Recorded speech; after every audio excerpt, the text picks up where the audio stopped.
Soucieux du moindre détail, il scrute tous les dossiers. Pour lui, l'actualité n'a aucun secret. Alexandre Dubé. Fabien Major est planificateur financier. Salut Fabien. Salut. Bon, des faits saillants importants à souligner, là, tant au niveau de la bourse, mais aussi au niveau de l'économie. Oui, exactement. Le Dow Jones, nouveau record hier, ça a augmenté un petit peu. Le SP500 a été stable. Le Nasdaq, c'est un recul. Les technos ont été pénalisés. On dirait que toutes les semaines passent et ça se ressemble. Mais c'est l'emploi qui est solide. Aux États-Unis, l'inscription au chômage à 199 000. On attendait 202 000. Alors, c'est un petit peu en deçà. Alors ça a été évalué comme une bonne nouvelle. Et la productivité augmente légèrement. Et puis, c'est la saison des résultats. Ça, c'est la nouvelle la plus importante qui explique peut-être pourquoi la bourse vogue de record en record.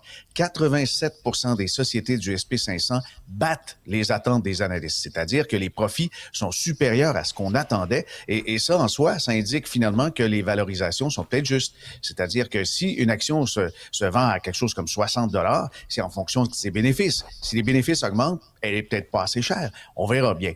Mais il y a un avertissement qui est venu de Wall Street. Le patron de JP Morgan dit que le niveau d'endettement levier sur les marchés est très élevé, c'est-à-dire qu'il y a de plus en plus de gens qui empruntent pour investir à la bourse et ça, c'est un signe des fois précurseur d'un certain ralentissement. C'est toujours contradictoire, c'est comme ça. La vérité est peut-être quelque part dans le milieu. Et le TSX a clôturé hier en hausse de 300 points.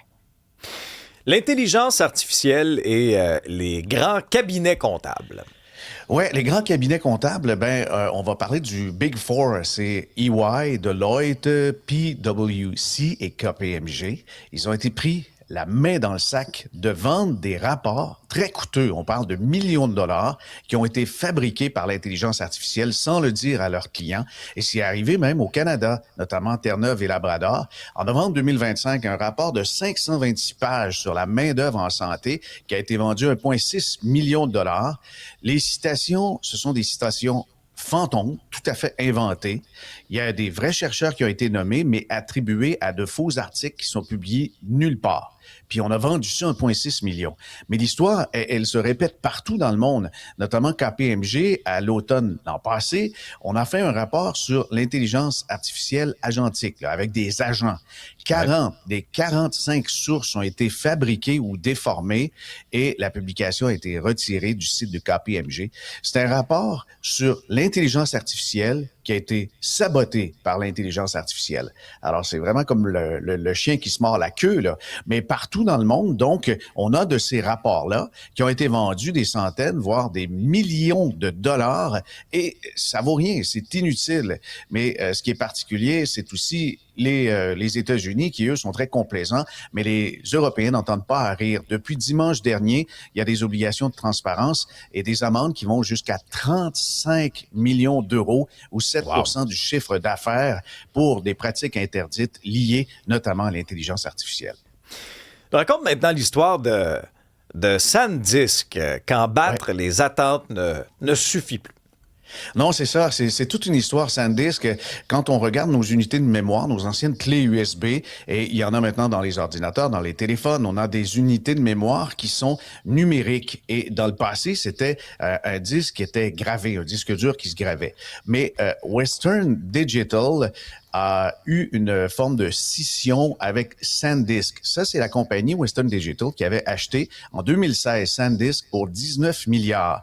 Mais voilà que le président de Western Digital, qui s'appelle David Crockler, lui, il a jugé que SanDisk était beaucoup plus prometteuse et il a décidé de prendre la technologie des petits disques mémoire là, et d'en faire des grands data centers. Et c'est là que ça a explosé parce que l'action a grimpé de SanDisk de 469% depuis janvier cette année, 3000% sur 12 mois, et ils battent les records et le consensus. Mais ce qui est vraiment fou, c'est que hier, le titre a plongé de 11 à 16% en matinée. La raison, c'est que les prévisions pour le prochain trimestre tombent légèrement sous le consensus. On est dans les milliards, mais là, il y a une petite différence qui peut s'établir peut-être à 10 ou 20 millions de dollars et ça a décroché. Pour vous dire comment le marché est nerveux par rapport à tout ce qui est technologie, technologie de data center et d'intelligence artificielle, parce que c'est vraiment ce qui est derrière. Mais ils ont fait à partir de petites technologies destinées aux particuliers, une technologie de pointe pour l'intelligence artificielle. Mais là, les milliards vraiment valsent. Et la sortie de la semaine, Fabien, c'est celle de Camille et Stéphane contre les banquiers. Ouais. C'est un nom qu'on connaît surtout dans l'univers du sport, puisqu'il est le fondateur de l'agence de boxe, oui, la promotion Eye of the Tiger, mais il a frappé une solide droite en plein visage des banquiers canadiens cette semaine. Je vous lis un peu sa publication sur LinkedIn.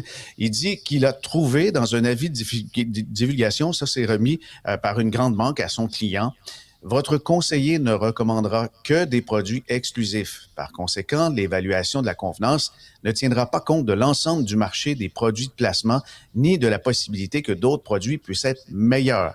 Donc, les banques se protègent en disant carrément dans les petites écritures qu'on ne cherchera pas le meilleur produit. On va prendre ce qu'on a décidé de vous vendre pour ce qui est de la profitabilité de l'institution, ni plus ni moins.